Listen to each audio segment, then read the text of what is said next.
going on, guys? Welcome back to the channel. Welcome back to the vlog. We're moving some cars around today, so I got the 67 out for just a second. And we're also going to do some work to the little white S10 today. Those shocks I was telling you guys about, we're going to go ahead and throw those on the front today. So we're letting the Camaro warm up there for a second. We're going to pull this thing out and get ready to tear the front suspension, well, mostly just the shocks. So, you know, wheels and tires come off, and it's not too bad really. But small jobs today, no big deal. We got the green truck chilling up here today, and now we got to go over here and move the four-wheel drive out of the way so we can get this guy on the lift. He likes to party. So anyways, let's get over here and move some more vehicles around. But that thing's always a blast to get out and ride around in. So, kind of a spoiler alert here. I didn't want to let you guys in on this, but we're actually considering doing an LS3 and a 4L65E in this car. The reason it's being an auto is because it is a driver.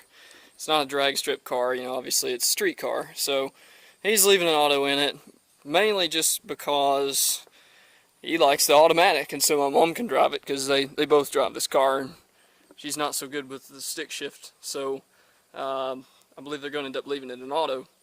So the reason I'm telling you this though is because the drivetrain out of that is kind of going to go up for grabs.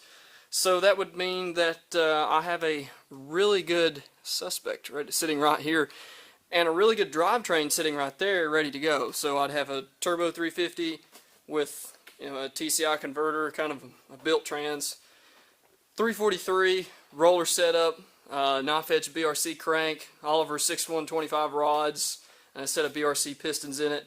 It's running about 10.5 to 1, a little lower compression than the gray truck, so it could easily hold boost, like no problem. So what I'm actually thinking about doing though is taking this truck, putting that engine and drivetrain in it if he wants to go this route, and putting a Vortec on this thing. So then we kick out, the engine right now probably makes around 450 to 500 crank horsepower.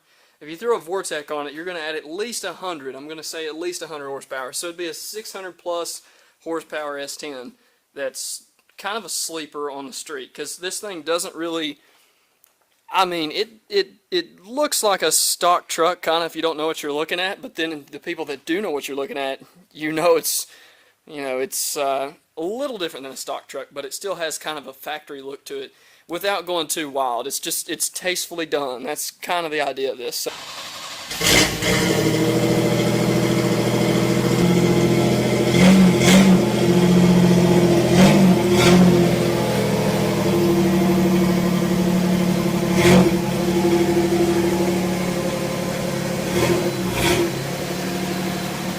alright guys, so finally we've got everything moved around to where we can actually get in here and work on this thing. We're going to throw some shocks on it today, so not going to be anything too crazy, but it is going to help the truck when we do set a V8 down in it, because right now these little tiny shocks I've got on it are completely shot. So let's get this thing in here.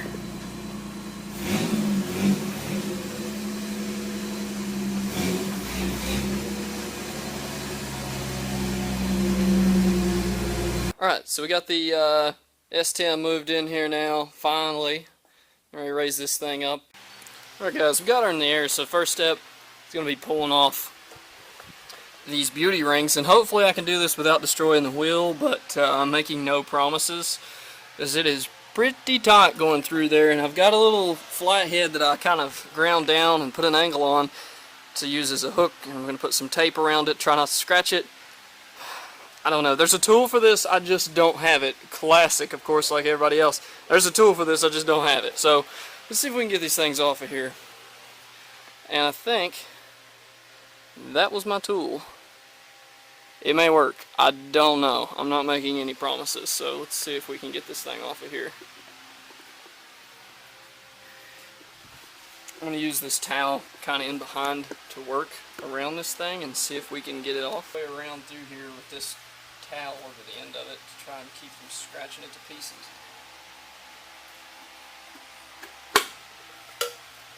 Well, that worked pretty good. So yeah, trick of the trade, make you a sort of a grind down a flathead. This is just a really old screwdriver I didn't care about. Works great for getting some rally wheels off. Alright guys, got the wheels off, and now we're going to move in here now and start working on the shock. It's extremely dark. Let me get you some light. Can't see anything. Maybe from this side you can see it better.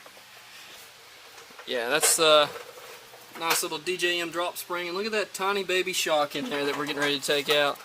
And there's everything inside that we're getting ready to work with. We're going to put some, I put some PB on this a while back, so I'm probably going to do it again and hope that it comes off. It's been soaking for a while. These are usually just horrible to get off, and this truck's in pretty good shape. As you can see, when I was running 18s, there's kind of the outcome of running 18s. Barely touched the inner fender. Not really enough to care, and the wheel well gets filled up so good.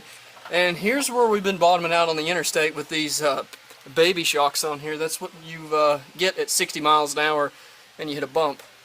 Obviously I need to do some painting in here. This thing's not perfect, but at least it's perfect here. So anyway, let's see if we can get this thing off. Yep. Alright guys, top bolt is out. Not too bad to take out. Little PB blaster did the trick for sure, so highly recommend going that route if you're doing this job.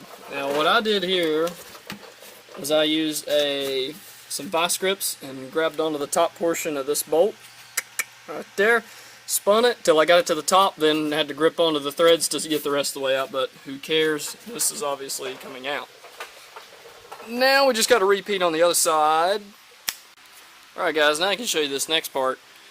Not really too hard, but you got a couple bolts right here to take out. May go on up a little higher with the lift just to make this a little bit easier on us. I don't know if I'll impact these off, because I don't know if you guys remember, but the last time you saw me working on this truck and we tried to impact something off, I rounded it off. Mostly just because a lot of the stuff's still kind of original under here, and as you can tell, I mean, the truck's kind of mint.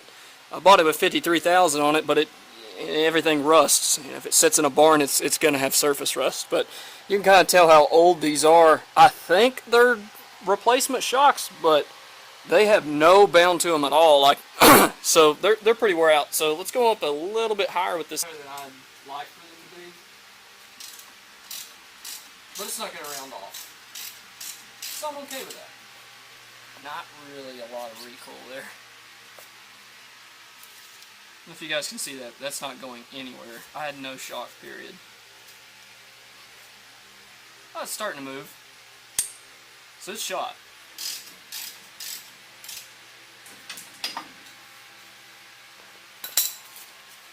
This one might be worse. Slightly better, but like I can hold that back with my hand. I should be struggling to push that in. So hopefully this is going to help with the sagging situation in the front, and also when we go a V8, hopefully won't bottom out everywhere we go.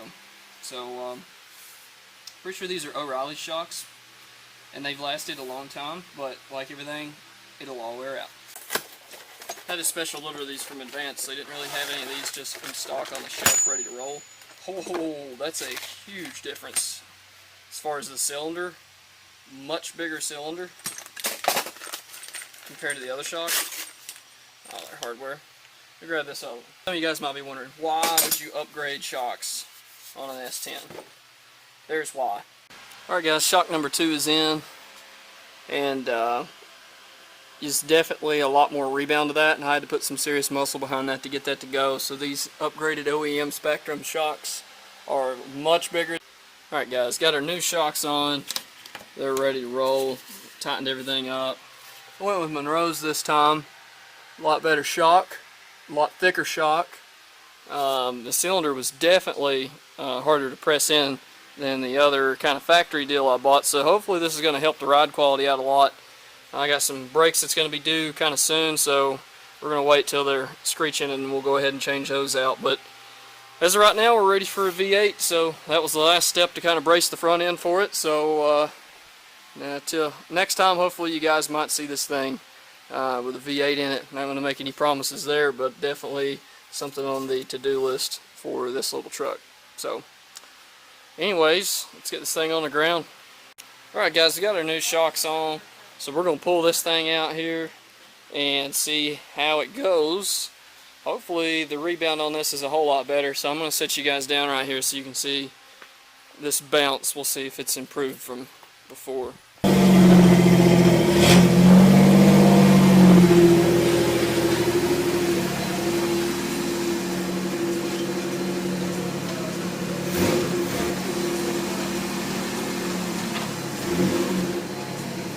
Alright guys, so that'll kind of conclude this little episode today.